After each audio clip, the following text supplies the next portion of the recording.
ඉතින් ඔන්න මම ඔයාලට අදත් පොඩි පාඩමක් අරගෙන ආවා. මේ පාඩම ඇතුළේ ඔයාලට ගන්න දේවල් ගොඩක් තියෙනවා. චුට්ටක් මෙන්න මෙහෙම හිතන්නකෝ අපි ඉගෙන ගන්නකොට මුලින්ම යන්නේ නර්සරි.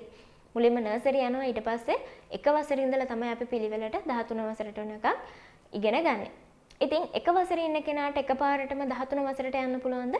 එහෙම යන්න බෑ. පිළිවෙලක් තියෙනවා, ඕඩර් එකක් තියෙනවා.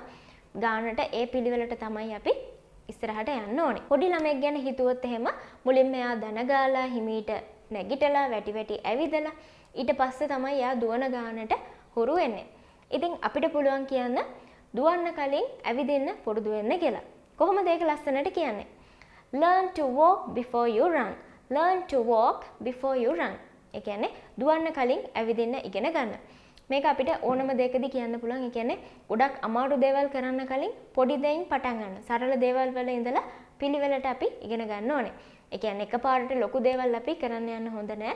පිළිවෙලක් තියෙනවා. ඒ පිළිවෙලට තමයි යන්න ඕනේ. අපි එකපාරට ලොකු දෙයක් කරන්න ගත්තොත් ඒ දේ අපිට කරන්න වෙන්නේ නැහැ. ඒක නිසා මුලින්ම කරන්න තියෙන දේ මුලින්ම කරන්න ඕනේ. පිළිවෙලකට තමයි අපි දෙයක් කරගෙන යන්න ඕනේ. ඉතින් මම හිතනවා මේ ටික ඔයාලට තේරෙන්නේ නැති කියලා. මේක ගොඩක් වැදගත් වෙන්නේ නැති කියලා. ඔය දේවල් ඔයාලා පාවිච්චි කරන්න කතා කරනකොට. ඉතින් එහෙනම් ඔය වගේම අලුත් දෙයක් මම ඔයාලට ලබන සතියේත් කියලා දෙන්නම් එහෙනම්. ලබන සතියේ අලුත් පාඩමකින් හම්බ වෙමු. ඒ හම්බ වෙනකන් ඔයාලා හැමෝටම සුබ දවසක්.